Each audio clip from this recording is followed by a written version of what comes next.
اے اللہ مسلمان دنیا میں جہاں جہاں پریشان ہیں میرے مولا سب کی غیب سے مدد فرما۔ مولا ہم سب کی جھولیوں میں مغفرت کی خیرات ڈال دے، ہم سب سے صدا کے لیے راضی ہو جا، ہمارے ماں باپ کی بھی مغفرت فرما دے، ہمارے ماں باپ کے گناہ بھی معاف فرما دے، اے اللہ ہمارے بھائی بہنوں کو بخش دے، ہمارے بیوی بچوں کی مغفرت فرما، اے اللہ ہمارے مرحومین کی مغفرت فرما، ہم سے محبت کرنے والوں کی بخشش فرما دے، اے اللہ نبی پاک علیہ الصلوۃ والسلام کی ساری امت کی بخشش فرما دے،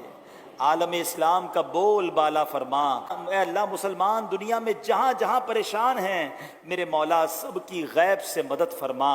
بالخصوص ہمارے وطن عزیز کی حفاظت فرما، اندرونی بیرونی سازشوں سے محفوظ فرما۔ اے رب کریم ہم سب کی جان مال عزت آبرو آل اور اولاد دین اور ایمان کی حفاظت فرما۔ اے پروردگار ہمیں نیک بنا دے، اپنی پسند کے بندوں میں ہمیں شامل فرما لے، اے اللہ حرام بولنے سے بچا لے،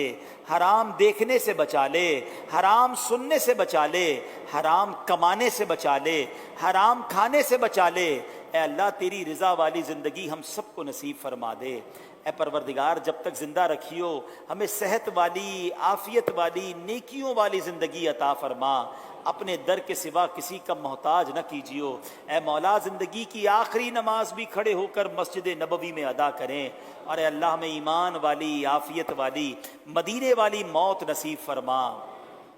پروردگار جتنے بیمار یہاں اجتماع میں آئے ہیں، لائیو دعا میں ہمارے ساتھ شامل ہیں یا دنیا بھر میں موجود ہیں، اللہ تمام مریضوں کو شفائے کاملہ عاجلہ نافعہ عطا فرما۔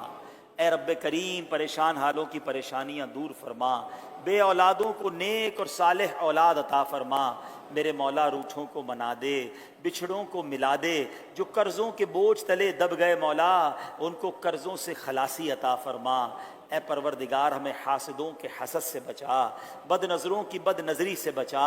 شیطان کے شر سے بچا، جادو ٹونے آسیب سے بچا، زمینی اور آسمانی بلاؤں سے بچا، زلزلوں طوفانوں اور وائرسوں سے محفوظ فرما، دہشت گردوں کی دہشت گردیوں سے بچا۔ اے اللہ ہم سب کی جان مال عزت آبرو آل اور اولاد دین اور ایمان کی حفاظت فرما، ہم سب کے رزق حلال میں برکت عطا فرما، رزق حرام سے ہم سب کو محفوظ فرما، بالخصوص